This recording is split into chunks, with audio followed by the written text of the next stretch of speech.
सुप्रभात बच्चों। आज हम पढ़ेंगे पाठ 12। जब मुझको सांप ने काटा। पाठ का नाम है, उसका दूसरा भाग पढ़ेंगे। जैसा कि आपने कहानी के पहले भाग में देखा कि ये प्रसिद्ध लेखक शंकर द्वारा लिखा गया ये कहानी है, जिसमें बताया गया है कि बड़े लोग बच्चों की बात को गंभीरता से नहीं लेते हैं, उनकी पूरी बात नहीं सुनते हैं। और ऐसा ही उनके साथ एक बार हुआ। जब वो सांप ने काट लिया तो उसको झाड़ फूँक करने वाले के पास ले जाया गया और उसकी पूरी बात भी नहीं सुनी गई। तो आगे की कहानी में यही सब होता है। जब वो एक आंगन में छोटे से सांप को रेंगते हुए देखता है लेखक, तो उसको सांप के नारियल के एक खोल में छोटे से सांप को बंद कर देता है और नानी के पास लेके जाता है। तो नानी डर जाती है और चिल्लाने लगती हैं। तो नानी का आवाज़ सुन के जब नाना जी आते हैं तो वो जल्दी सा वो नारियल का जो खोल के अंदर सांप था उसको फेंक देते हैं। सांप उसमें से निकल के कहीं चला जाता है। और उसके आगे क्या हुआ, अब ये इस भाग में देखते हैं। तो चलिए सबसे पहले रीड करते हैं वाक्यों को, पैराग्राफ को, फिर उसका भावार्थ समझेंगे। नाना ने मुझसे कहा, खबरदार, फिर कभी सांप के पास मत जाना, सांप बहुत खतरनाक होता है। नाना ने मुझसे कहा, खबरदार, फिर कभी सांप के पास मत जाना, सांप बहुत खतरनाक होता है। उसी शाम को मैं एक बर को पकड़ने की कोशिश कर रहा था कि उसने काट खाया। बड़ी जोर से दर्द उठा। मुझे दर्द से कराहते देखकर नानी ने सोचा कि मुझे सांप ने काट लिया है। मुझे दर्द से कराहते देखकर नानी ने सोचा कि मुझे सांप ने काट लिया है। मैंने दौड़कर नानी को उंगली दिखाई। उन्होंने जल्दी से नाना को पुकारा। नाना तुरंत दौड़े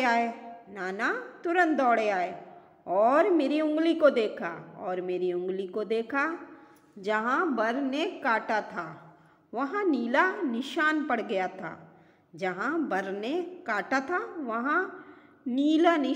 गया था। वह चट मुझे गोद में उठाकर बाहर भागे।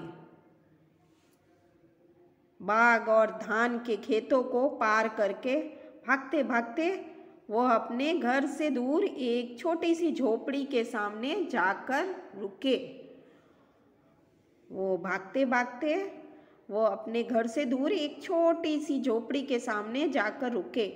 वहाँ पहुँचते ही उन्होंने आवाज़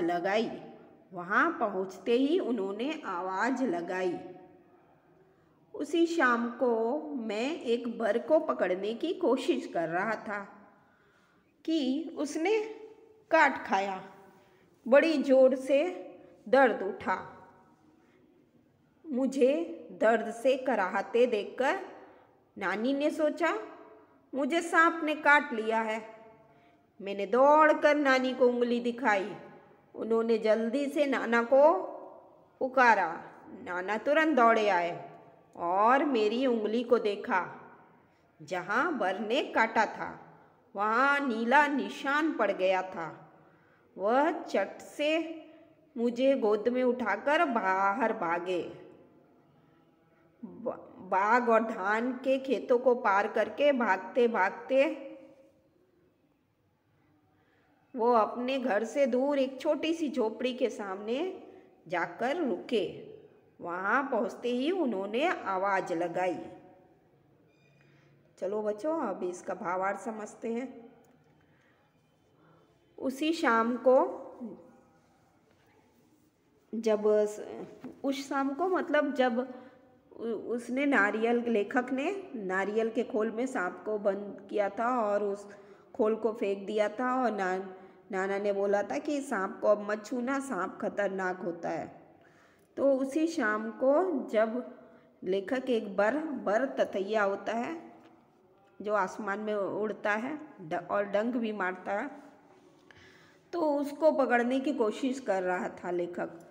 तो ततैया ने बर ने लेखक को काट लिया। अब बर को काटने से लेखक को बहुत दर्द हुआ और दर्द से कराहते हुए देख के नानी ने सोचा कि इस बार भी लेखक ने सांप पकड़ा है और सांप ने उस लेखक को काट लिया है। तो नानी पूछी, ये क्या हुआ, क्यों दर्द हो रहा है? तो लेखक ने नानी को अपनी वो उंगली दिखाई। तो उंगली देखकर नानी ने जल्दी से नाना को बुला लिया।